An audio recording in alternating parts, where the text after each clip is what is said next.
There we go. Ooh, it's a better fish too. Feels like a better one. Alright, it's a better fish right there. It's a good 3-pounder on the jerk bait. Definitely a better fish. Barely hooked it too. So there he is, guys. Really nice fish. Probably go good 2.5, maybe 3. Biggest fish of the day so far. I love the colors on him this time of year. He whaled that little jerk bait. Awesome. So I just caught a bass using a scented soft plastic. And I guess the question I'm asking is, does scent matter when we're bass fishing? To understand how scent affects bass, we first have to understand how bass feed. Bass are primarily sight feeders, which means they see something and then they eat it. Now, bass do have 2 nostrils on the top of their nose. However, they do not rely on scent as much as, say, a catfish does when it finds food. We all know that catfish have an extraordinary sense of smell, and they can find food in practically pitch black just by using the sense of smell.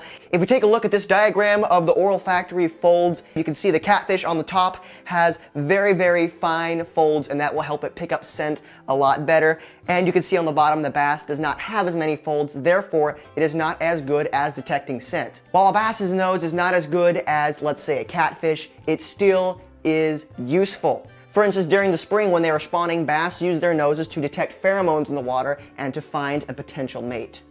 So where does this leave fish attractant? Is it simply a gimmick to try and get you to buy more baits? We know for years companies have been putting things like garlic and salt into their baits.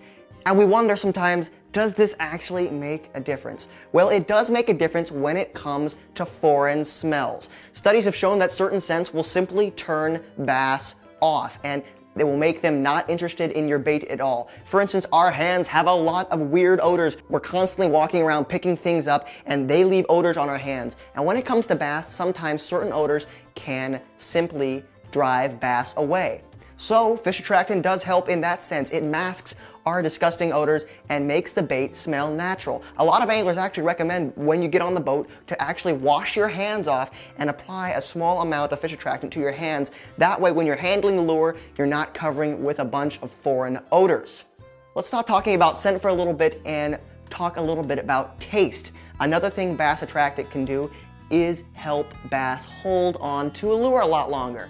When a bass actually finally takes a bite of that lure and he tastes something that does not taste natural, chances are he'll spit it right back out again. So having fish attractant on your lure is definitely going to help it taste natural and more appealing to the fish, and in turn the fish is going to hang on to the bait a lot longer. I personally have experienced this a lot out in the field. For instance, I like to use Yum Cincos. They are my favorite Cinco to use, and when I am fishing with these baits, it's amazing sometimes. I'll make a cast and I'll be down fiddling around with something in the bottom of the boat trying to get something. When I pick my rod back up, I have a fish on. That fish has been hanging on for a couple seconds. So that is definitely a benefit to have the fish to hang on a lot longer. Now, for the most part, the action, the shape, and the color of your lure are going to be the predominant features that are going to attract bass to it. On a scale of 1 to 10, 10 being sharks and catfish, and 1 being pike and muskie, bass are at about a 5 when it comes to smelling scents from a long distance. Obviously, the shape of your bait, the color of your bait, and the action are going to be the predominant features that attract bass to it, but having some scent on there certainly can help. Scent is the most useful in cold, clear water. When the bite is tough, that is when scent is really going to help you get those finicky bass to bite. So we've talked a little bit about scent. We understand that it does, in fact, help increase your chances when it comes to catching fish. But what type of scent should you use? In my opinion, you should stick to natural things like shad, crayfish, and worm. Those type of scents are going to be the most realistic to a bass and the most familiar. So what is the verdict on scent? Is it a gimmick, a conspiracy designed by big bait companies to make us, the consumer, buy more of their lures? Or is it an amazing product, a magical formula that's going to make bass practically leap into our boat? Well, I think bass attractant lies somewhere in between those two extremes. As we've established, it does help remove foreign odors from our hands that can be repulsive to bass. And putting bass attractant on our lure is going to make our lure taste more natural and smell more natural. Under the right circumstances, bass attractant can be that final link in the chain that causes a bass to strike. So guys, thanks for watching this video. If you want to see more videos like this where I kind of dive into a fishing topic from a scientific point of view, let me know and I'll be sure to make more of them. Be sure to subscribe to the channel for more upcoming videos, and be sure to check out my short film, Fishing the Swamp. I'm really proud of it. I think it's really, really good. Links up there in the corner. Thanks for watching, and I will catch you next time.